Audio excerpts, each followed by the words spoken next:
Bismillahirrahmanirrahim. Assalamualaikum warahmatullahi wabarakatuh. Nama diberi Putri Nursyahada binti Abdul Ghaffar. Saya merupakan alumni Kolej Teknologi Darul Naim, Cawangan Kuala Lumpur dalam Diploma Pengurusan Perniagaan. Berkenaan dengan tajuk kita iaitu bila budak sukan jatuh cinta. Maksud jatuh cinta di sini bukan bermaksud cinta pada manusia, tapi maksud jatuh cinta kepada tarbiyah. Bagaimana budak sukan yang dulunya tak mengenali apa itu tarbiyah mula jatuh cinta terhadapnya.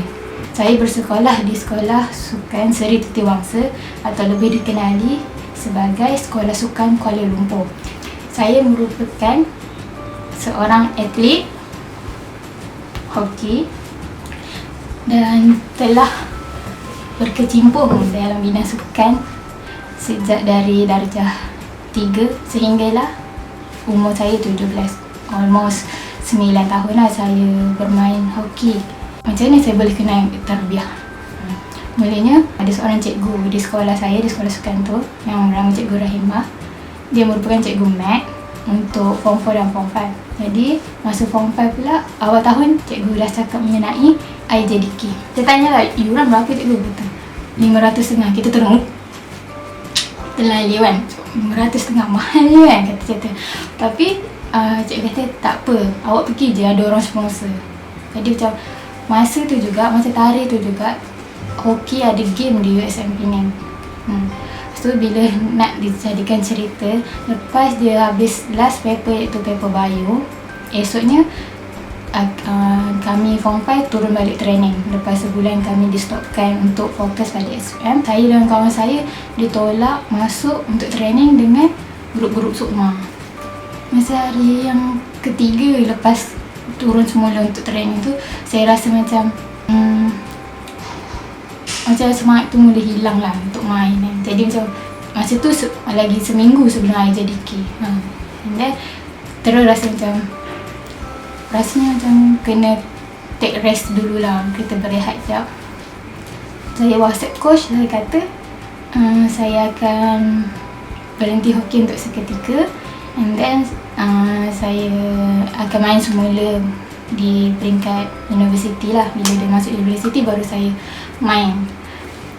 Lepas tu saya dah stop dah training. Cikgu Rahimah WhatsApp minta pergi JDK. Lepas tu saya pun bolehlah, dalam tak buat apa ni kan, saya pun pergilah JDK. Untuk jumpa cikgu, cikgu bagi tudung labu, cikgu bagi baju labu, jubah, cikgu bagi semuanya untuk kelengkapan sebelum pergi camp JDK tu. And then tak tahu pula yang JDK ni macam kena dengar slot kena pakai baju kurung, kena pakai jubah, kan kena lah. Tapi semua kat situ persitu berpakaian macam tu, yang formal lah. Masa dah hari kedua tu, bila tengok kawan-kawan semua pakai baju kurung semua kan, dengan tudung labu-labu semua kan, terus rasa macam ish, pakai je lah baju yang cikgu kasih ni kan. So, pakai jubah, pakai tudung bulat tu, dah macam mini telekung dah. Dia punya labuh tu dah nampak tanpa jari. Dan masa petang tu kita ada buat ujian kecergasan. Bila tengok kawan-kawan semua tak tukar tudung, kita macam segan nak pakai tudung pendek. Kita pun teruskan je lah pakai mini telekung, yang ala tudung yang ala-ala mini telekung tu pakai. Masa tu tengah buat bepi. Siapa yang tahu buat bepi tu kan, masa kita nak lompat bintang tu, tudung tu sebab terlalu labuh, and then kita terpijak, time tu juga jatuh.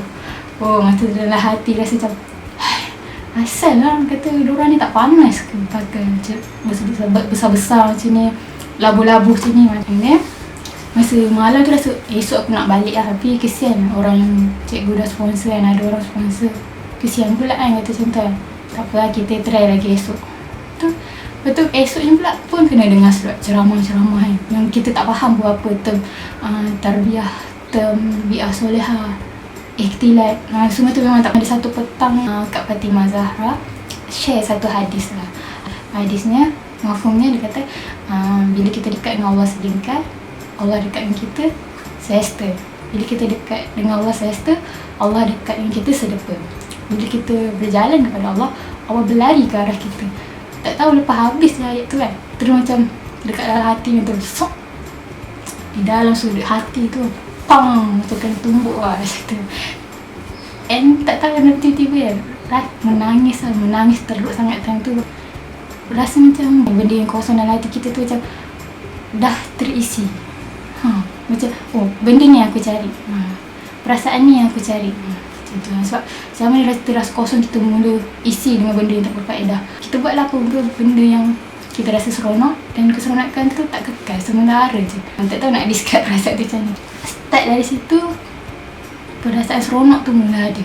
Ada satu slot yang orang kata kalau nak berubah ni kita perlu ada bi'ah. Bi'ah tu masa tu macam terpinga-pinga, bi'ah tu apa weh? Saya ni budak-budak semik kan, bi'ah tu apa weh? Kata bi'ah tu persekitaran. Macam nak dapat bi'ah soleh tu, tahu pula pasal adanya college, ada slot aktif yang menceritakan pasal orang kata kat sana ada bi'ah solehah. Jadi masa tu dengar, masa tu dah setting lah. Okay, aku nak masuk KTD PC lah. Sebab masa tu tak pilih KTD KL, student baru seorang, lepas tu tak nak ambil risiko. Aktif pula banyak kos-kos diniah.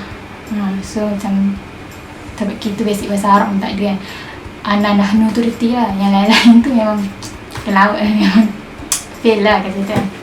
Sebab saya rasa saya tak nak macam berubah separuh jalan, and then kita back kepada yang diri kita yang dulu lah. Itu tak expect pun tiba-tiba terpilih menjadi peserta terbaik perempuan untuk IJDK. Rasa macam dekat situ macam lagi orang yang padu-padu lah, budak SME, budak semaka yang rasa lagi layak lah untuk terima anugerah tu kan. Jadi positikan diri, saya kata Allah sebenarnya nak pegang aku lagi ni yang kita cerita kan. Allah tak nak lepaskan aku ni. Allah bagi petunjuk supaya aku terus ada kat jalan ni. Masa tu dah fikir macam tu. And then cakap dengan ayah nak masuk ke TDPC. Ayah kata jauh sangat dekat Kelantan tu kan. Dia kata okey kalau macam tu masuk ke TDKL. Betul ayah kata, tapi student baru seorang kan, risiko kan. Ayah kata macam kan. Tu terus macam tak apalah, mesti ada pro and cons dia kan. Lepas tu malam tu punyalah fikir pro and cons dia apa kan. Lepas tu sampailah 3 kali pujuk ayah. Masa tu dah KTDPC memang dah totally up. Masa tu macam dah reda, tak apa sebab KTDPC jauh kan. Dia boleh ke TDKL walaupun baru seorang dia belajar. Tapi rasa macam kita nak suasana bidah tu. Sampai satu hari tu ayah tanya dalam kereta, kenapa kau ni nak sangat masuk TDKL kan, kata situ. Dia cakap lah, sebenarnya rasa macam seronok dia tengok orang yang pakai tudung labu. Rasa macam cantiknya orang lah, rasa situ. Saya pun teringat nak jadi macam dia orang juga. Tu tak tahu lah dengan kata-kata tu, mungkin sebab kita bercakap dari hati sampai ke hati kan. Ayah terus setuju lah nak kata untuk hantar pergi ke TDKL tu. Walaupun masa tu UPU dapat, masa tu dapat politeknik dalam diploma pengurusan halal. Masa hari nak daftar tu ayah kata tak apa, kita test je dulu, belajar kat sini 1 semester. Kalau tak okey ayah bawa keluar, kata macam tu.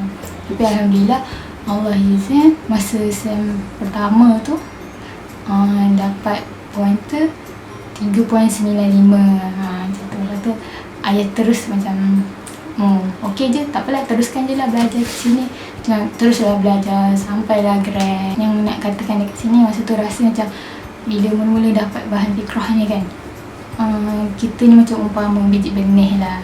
Macam biji benih, analogi je lah, macam biji benih yang kita nak ditanam dekat kawasan. Satu ni kawasan yang berpagar dan ada orang jaga, satu lagi ni kat tanah yang terbiar. Jadi kita pun letak dua-dua biji benih kat dua-dua tempat tu. Tengok yang sama ada yang kawasan tanah terbiar tu, adakah dia akan membesar ataupun tak. Sebab yelah tak ada orang siram baja, tak ada orang siram air, tak ada siapa yang jaga. Contoh ulat makan, cacing, contoh kan. Tapi untuk yang dalam pagar ni pula, ada pula orang yang jaga hari-hari, orang yang siram kita, orang yang bagi baju kat kita, dan dia membesar dengan sihat berbanding dengan pokok yang mengharapkan hujan, datang hujan lah, dia besar, betul dia kering, betul hujan, lah macam nak kata yang hidup di dalam jagaan ni subur lah, dia membesar. Macam tu lah saya rasa. Macam umpama orang membaja dan orang menyiram tu adalah orang yang memberi kita bahan-bahan fikrah, orang memberi kita tarbiyah. Kita tahu tarbiyah ni proses yang panjang yang sampai kita mati kan. Okay, itu saja kenapa budak sukan boleh jatuh cinta. Dan untuk adik-adik di luar sana, Saya nak pesan lah, di mana-mana pun kita belajar, di mana-mana pun kita pergi, diri kita kena kuat. Walaupun dekat situ tak ada biar yang soleh, tak ada, sebab mungkin kita nak ada biar soleh, tapi dalam satu tempat pengajian tu tak ada kos yang kita minat, kos yang kita nak. Jadi kita terpaksa keluar. Jadi nak kata pesan kat sini untuk adik-adik supaya terus kuat, cari kawan-kawan yang boleh kuatkan kita. Kata macam tu lah, supaya kita tak mudah terpengaruh. Wallahualam, itu saja dari saya. All the best. Assalamualaikum warahmatullahi wabarakatuh.